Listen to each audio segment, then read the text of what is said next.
You just realized your business needed to hire someone yesterday.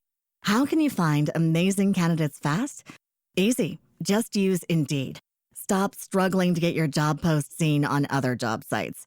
With Indeed sponsored jobs, your post jumps to the top of the page for your relevant candidates, so you can reach the people you want faster. According to Indeed data, sponsored jobs posted directly on Indeed have 45% more applications than non-sponsored jobs. Don't wait any longer. Speed up your hiring right now with Indeed.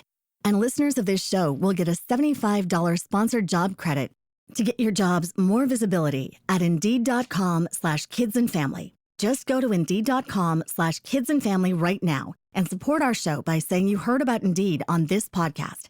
Terms and conditions apply. Hiring? Indeed is all you need. Are you ready to learn the 3 secrets to launching a successful podcast? Hi, I'm Bill, a recent client of the Podcast Mogul. If you've been thinking about starting a podcast but aren't sure where to begin, he's got you covered. He is hosting a free webinar where he will share the 3 secrets that can help you launch, grow, and monetize your podcast without any fancy equipment or technical headaches. Click the link in the show notes to save your spot now and let him help get your podcast off the ground. Welcome to Invest in Yourself, the Digital Entrepreneur Podcast. Join the Podcast Mogul Phil Better as he interviews successful entrepreneurs that make their living in the digital world. Now, let's join your host, Phil Better, and his special guest today on Invest in Yourself, the Digital Entrepreneur Podcast. Ladies and gentlemen, welcome back to Invest in Yourself, the Digital Entrepreneur Podcast. I'm, of course, your host with the most, Phil Better. And today I have a very special guest. I know I say that all the time, but this one is very special because they are the co-founder of the Pearl Collective, a creative business consultancy that helps entrepreneurs make more money, enjoy the journey by helping design clients increase their profitability, sometimes over 500%. Our guest does more than just help her clients wrangle decimal points on a budget sheet. With 20 years of experience running her own design firm, plus degrees in finance, banking, and interior design, she's obsessed with sharing innovative ways to overcome roadblocks, challenges, and detours, creative entrepreneurs face. She's also a client strategist, brand builder, human resource advisor, and sometimes a therapist. And who doesn't need that every once in a while, right? No matter words today aren't working today. No matter what hat she wears, her goal is simple: empower her clients to differentiate themselves, drive measurable results, achieve business projections, and create personal satisfaction through game-changing strategies and practices. So without further ado, ladies and gentlemen, please let's welcome our guest, Gail Doby, to the podcast. Gail, welcome. Thanks, Phil. Great to be here. So Gail, I'm very thankful that you're here. I'm excited to learn more about you. And we're going to start with the simplest question. Who is Gail? Because I read that. That's all nice fluff. It's nice fluff. But we want to get into the skin and bones here. Who are you, Gail? Please introduce yourself to my audience. That's a really great question. The who are you could be answered in so many ways. But I think that what I'd like to say is that I'm a creative learner. And I use that to grow both myself so that I can grow my business and grow my clients. So to me, that's really the heart of who I am. And I have an adventurous spirit at heart. And I don't always get to do that because I'm pretty busy most days doing what you're doing, which is running a business. So, but that's me in a nutshell. So I want to touch on you have degrees in finance, interior design, and business, and probably 70 other things that I probably didn't mention. Oh, no. How did you go from over there to running your own business? Like, were you always an entrepreneur, or were you a 9-to-5er, jumped into the entrepreneur on a whim? Well, is there ever a whim to get into entrepreneurship? I don't think you can really. No, it's a full-blood decision.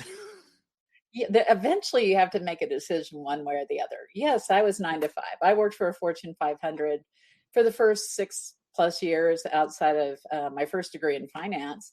And I was in sales and marketing, and I have been in the industry of calling on interior designers and architects for years. And then I ended up getting into a variety of different avenues that led me to where I am today.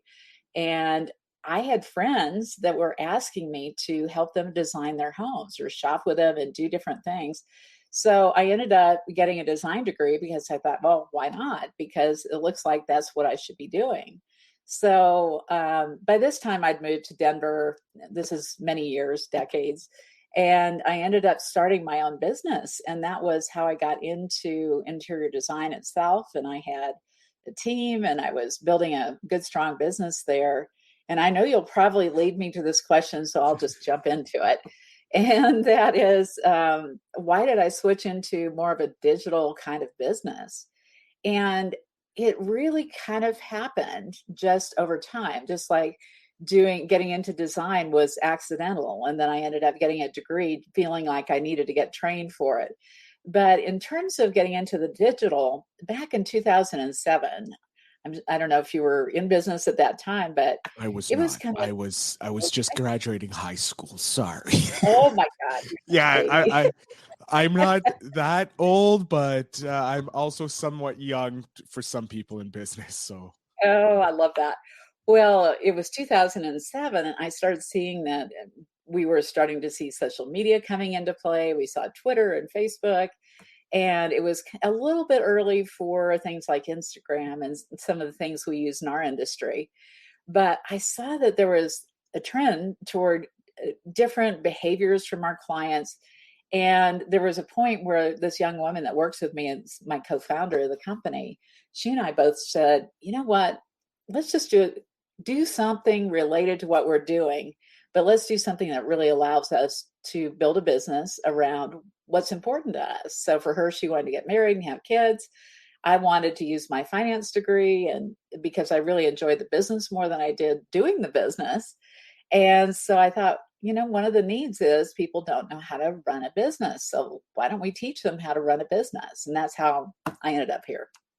I love it. So the Per Collective is teaching entrepreneurs to become better entrepreneurs, in essence, learning the Yes. business end of being an entrepreneur, because most of them Yes. learn after failures.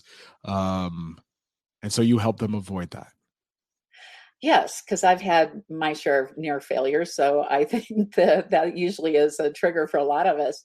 And in knowing that I had a business degree and I still faced potential failure a couple of times, it was really important to me to take that experience and turn it into something that would help others avoid what I went through.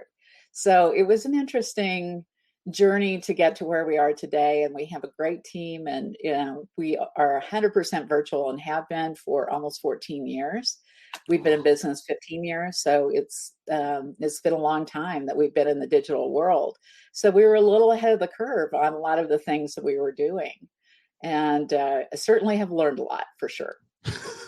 No doubt. I love when I have OG entrepreneurs or digital entrepreneurs on, because you've seen so many changes, but still this, for me, I like, I'm looking at it from the podcasting world there. I've seen so many different changes. I've been in it for a decade now, but for social media, we forget that it's been around. It's nearly 20 years now that we have Mhm. had social media, and you've been there for nearly all of it. So you've seen these algorithm changes and all this over time. What is it? What are tips maybe you can have for entrepreneurs trying to leverage social media over the Okay, time? that is a great business general question, and let me just kind of answer it in a very complex way. Love it. Hopefully, we all have to be a part of whatever is right here in front of us. This really interesting period of time where we are dealing with. We've been through COVID, we've been through the recession, or at least I have a few times. And in seeing what needs to happen in growing our businesses, we have to remember that we have a lot of stuff coming at us. The number of things that we're seeing coming at us every single day that require us to make decisions is just overwhelming. So I would say that one of the things I've learned over time, I'm still learning it, is to try to keep your business as simple as possible. Make sure that whatever kind of business you're doing in the digital world, that you know exactly what you're going for, you have a game plan, you have a budget, you understand what it's going to take to get there, and keep it simple. Don't try to go do 10 things at once. Try to do one thing really well. So dive in deep. Don't try to take on 3 or 4 niches. Go for one niche, one product, and one method of getting leads. And in the digital world today, that's just a piece of it, is just getting leads to your business and getting traffic to your business. But just try to keep it simple. Find the places where your people are hanging out and make choices based on what you know that they're paying attention to. In my particular industry, Instagram happens to be the hot ticket for us right now, although TikTok is coming on. But we stay simple when it comes to social media. We say simple because you can't be an expert at all of the different types of social media, nor do you have the time or energy or money to go out and really get your brand out there in all the different types of social media. So keep it simple. I love it. I love that. Keep it simple, and it resonates in all industries, in business, in your social media marketing, in your podcasting, or whatever. Just keep it as simple as possible, because that's Right. easiest to scale when it comes time to scale.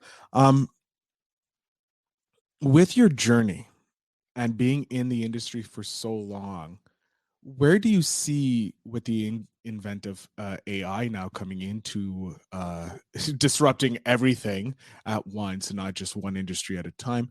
Where do you see social media going now that AI has popped up on the scene?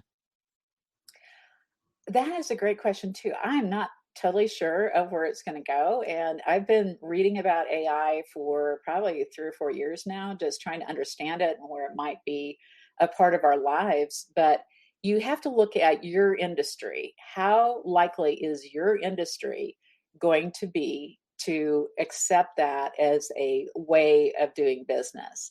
And for example, in my industry, it's a little bit slower for them to adapt to new technologies.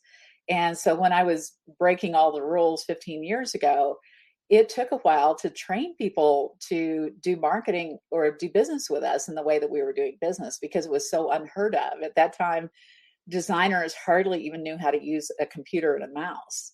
So literally there were people teaching classes on how to use a computer. And now, of course, that's totally different. So in terms of AI and how it's going to help things, I think it will help over time. But again, you have to look at your industry and say, is my industry ready for this? And you have time now to kind of understand it, but not a whole lot of time, because AI is something that is rapidly just hitting us hard. And we all have interactions with AI all the time. You go to Amazon and you go buy something on Amazon, AI is a big part of that purchasing process. So we are using it whether we realize it or not. So you first develop an awareness, develop an interest in it, start researching it, and figure out, does your industry, are they ready to adopt it? Because they may not be. That is, it's true. And like you said, you were disrupting your industry well before disruptors were probably a thing. Um, what was it like bringing people to the awareness, like your industry, to using Instagram? I want to go back because this is so interesting, because I know people who are going to be listening to this, and they're going to be like, what happens if I face these issues where people don't understand the stuff that I want to sell to them? Like, people didn't understand Instagram or Twitter or social media back in 2007, 2008, and didn't understand the marketing potential, but you did. So what was it like trying to convince these people? It was interesting, let me tell you, because I started a blog in December of 2007, and no one in our industry was blogging, not a single soul. And there were other people doing business consulting, but they had never really thought about, how do I take this online? How do I do a business online? And we started from day one, really in October of 2007, we had our first big event. This is really kind of a crazy story, but we found somebody and we used a joint venture, which again, that was pretty new for a lot of people to use joint ventures. We found someone that had a list. She had 700 on her list. And we said, hey, let's partner up on doing this big telesummit. And I don't know if you even know what that is. It's Tell probably some, yeah, I do know what a telesummit is. I'm not that young, okay. but I do. I grew up with the internet, so I do understand what a telesummit is. I Okay. haven't participated in a telesummit, but I am aware what a telesummit is. All right. So we put one together. Hadn't ever done that before. We didn't even really have an official website at that particular point. And in October of 2007 or 2008, we did this joint venture with this person, and she helped do the sales letters. She did all the email campaign. We ended up with 296 people buying tickets to our event. We brought in $86,000 in our first month of revenue. And I looked at Aaron, who was partnering with me, and I said, okay, now we can stop our interior design business. Not quite yet, but we can start this business. And of course, what happens in October of 2008? Again, this is probably a little bit from the storybooks for you, but it was really the beginning of the recession when the housing bubble hit. And oh my God, that was just so hard for us because we had this great event. We made good money in that very first month of revenue, and then poof, it's all gone. And so we spent the next 4 years trying to figure out how in the heck do we go back and do that again. And it took us a few years to figure out what we were doing. And so, here we are 15 years later, we're still standing, but we almost didn't stand at least twice. Dang, 2 body shots and you're still standing from Still standing. Yep. It just shows how impressive and how knowledgeable you are on building businesses, but also helping others take their marketing and their business to the next level. Well, it's just, I guess I'm lucky. I've got both sides of the brain going, and I love to learn. So I literally read about a book a day. And so that's just one of the things I do, because I know that in order for me to stay ahead of my clients and the industry and the changes happening, you have to be ahead of the curve. So if you're not willing to put in the time, and I don't always have time to read every single day, but I really try hard to do that and try to get through a book a day, because there's so much incredible information out in the world. And if you can continue to grow and be a little bit ahead of the curve, and read not just in one area, but read in multiple areas. Read about stuff that doesn't even make sense. I just finished reading 11 Rings by Phil Jackson, and is talking about the basketball world. That, wow, the amazing stories that he had and the incredible things you can learn about how people think and how to survive and how to influence others, how to lead. That book is great for that. And so that was not something I expected to read, but it was on my reading list with Amazon, good old AI. And so I thought, okay, I'll read this. And I thought, that's pretty darn good. And I'm not even a basketball aficionado. I don't even really like sports. But I think you're touching on something that's super important. I think not enough people talk about it, but it's the knowledge that you can gain from books.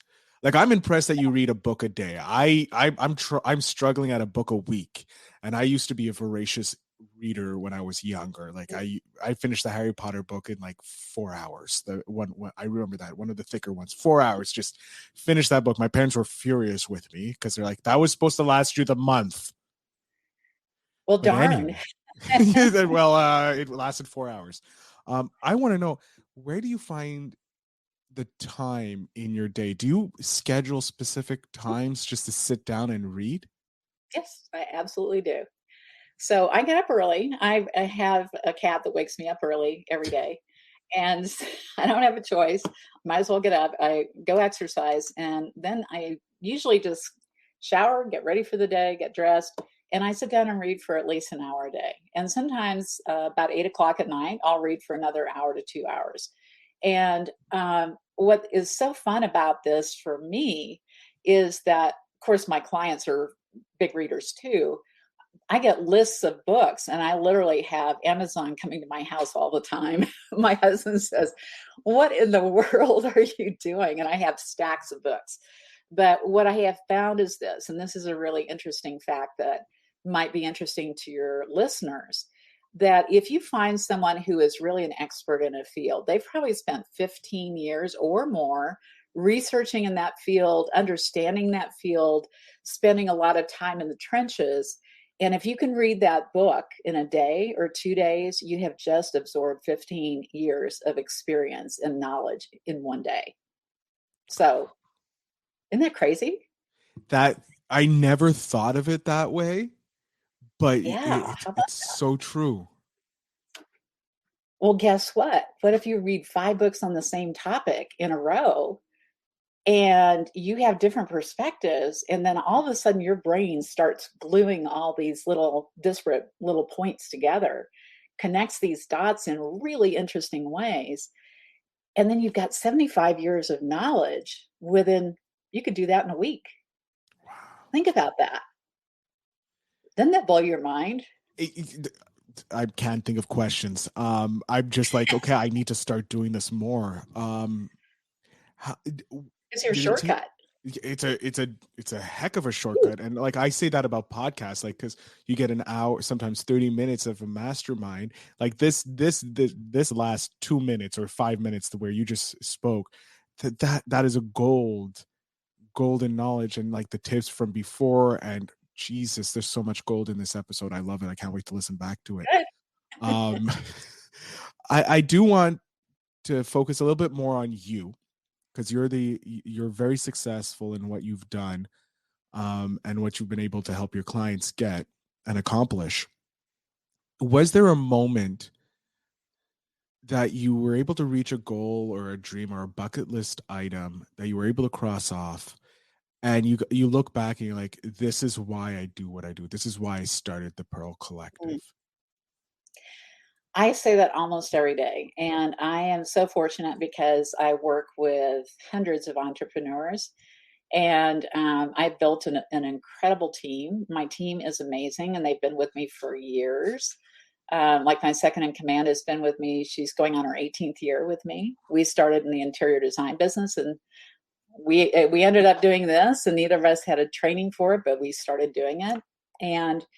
Um, and what's been interesting is not just working with my clients, but working with my team to help them grow and to help them develop skills and develop leadership talent is something that is very rewarding. Because here's the deal. If you want to be successful in life, you have to have a team. And if you want to work hard, you don't have a team. So if you want to be successful, build a team around you and make sure that that team is happy. Make sure that they're feeling appreciated, well compensated, that they're challenged, they have autonomy, that they are growing in what they're doing. And if you can do that, they will take care of your clients. So as you build your company, the faster you build team, then the faster you build a strong culture, the faster you're going to get results. And it all impacts your bottom line. And the reality is, and I believe this with all my heart, that if you are a believer in growing yourself, you can grow an incredibly successful business. So one of my goals is to help my clients grow personally so that they can grow professionally. And whatever it takes, even if it's a course that's not my course, I will direct them to somebody who can help them grow as individuals so that they can grow as leaders and business professionals. And what's really cool, we've had some amazing success stories, and I'll just share one because this is one of my My next question was, can you share a moment Sure. that a client had a win that you were happy with, but your successors, please share with them. Oh, I've got so many, but I'll share this one because it's a fairly recent one. I had somebody that came to me back in, I think 2000, about 7 years ago, almost 8. And she was doing about $250,000 of business a year. And she was working on the second floor of her home. She had a part-time person working for her. She had 2 little kids. Her husband was working hard in his job. And at 250,000 of revenue, you're not making a lot of money and you're working your tail off. And she said, I need help. And she was intimidated as heck to spend the money and come and do a VIP day with me.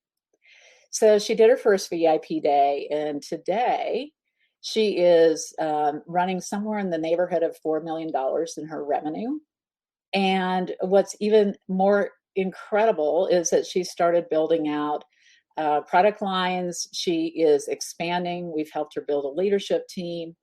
And she decorated the White House over Christmas. So how cool is that? Wow. Yeah.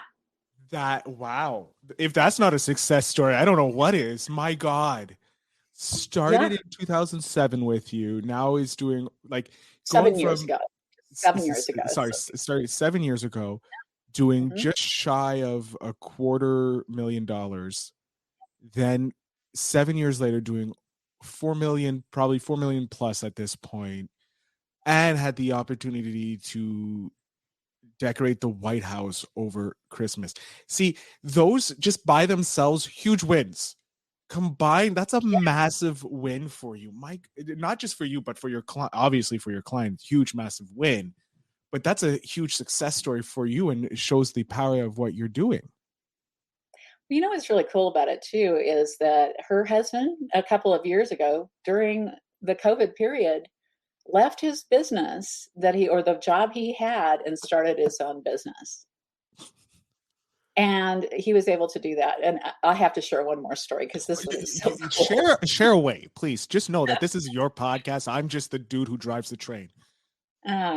This is a really funny one. It was, again, some years ago, and this client signed up for one of my programs. Again, started with a VIP because that's where they all start. And I told her, I said, you can bring your husband with you. And he's an attorney.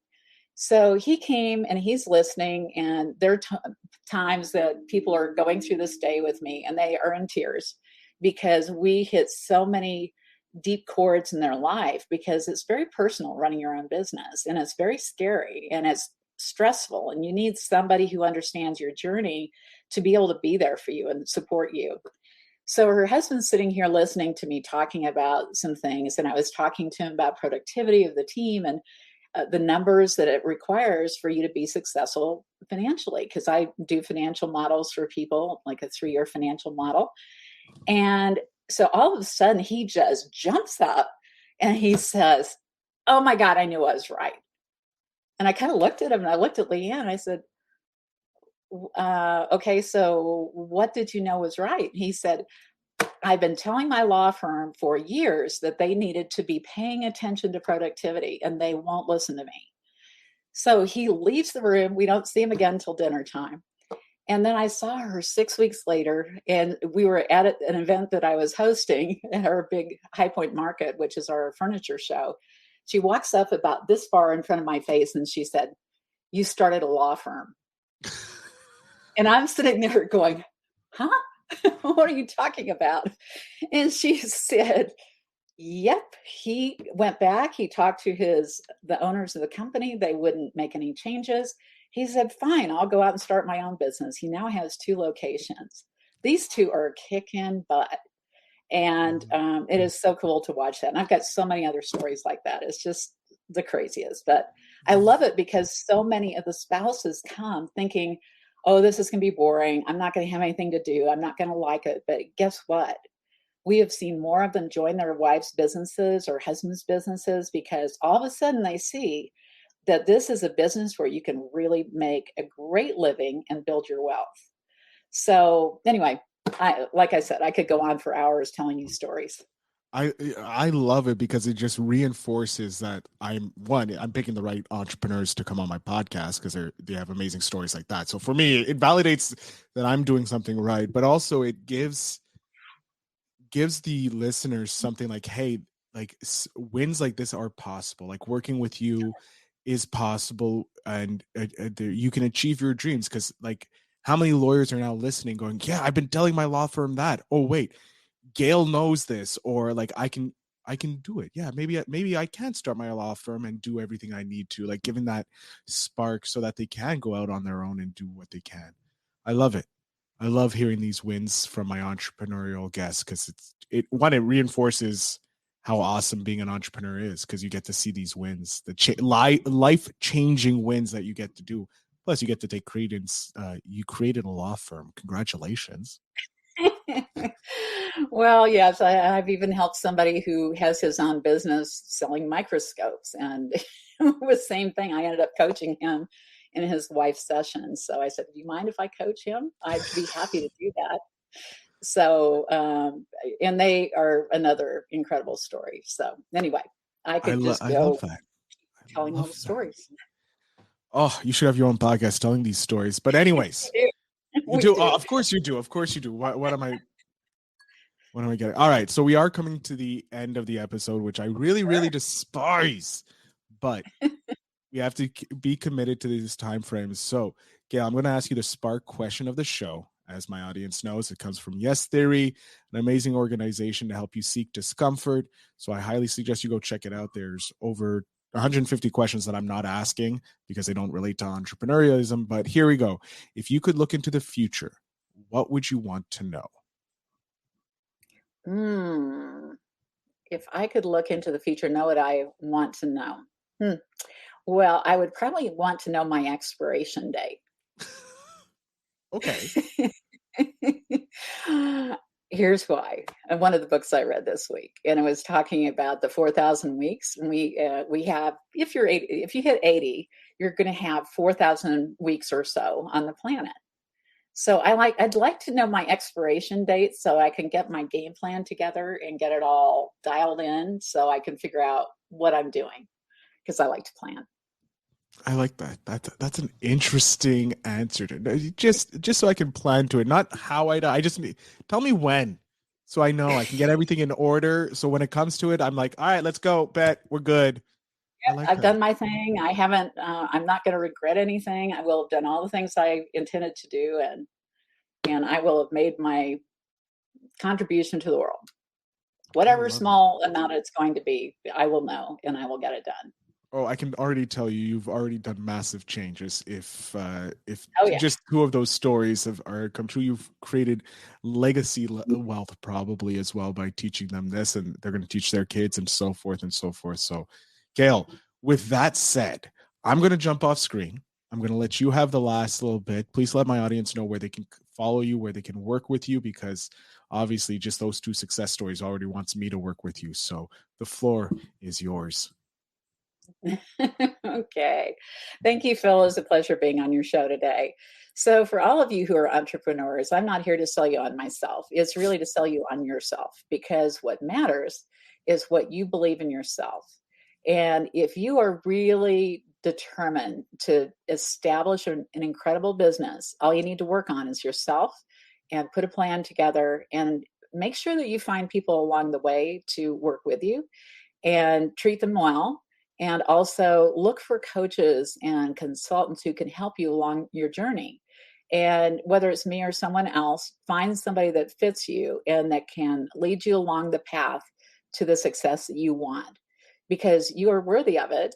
You have to decide you're worthy of it. So if you'd like more information about me, you can look me up at thepearlcollective.com or gaildoby.com, GAILDOBY.com. Awesome. Gail, can't thank you enough for being on the show. It was a pleasure talking with you, learning about you, and having you share those wisdom. I'm looking forward to re-listening to this episode and reading the transcript to pull out the goldness and send it along to other friends, because I think this episode is going to be very important for them to hear. So I want to thank you so much for being on the show. It was my pleasure. Well, thanks so much. It was great meeting you. It's a pleasure. To my audience, of course, if you want to connect with Gail, the show notes will have all the links. Make sure you go click on that, follow her, and learn all about the Pearl Collective and how they can help you invest in yourself, which is the most important thing. And what I always say at the end of the show is, remember to invest in yourself.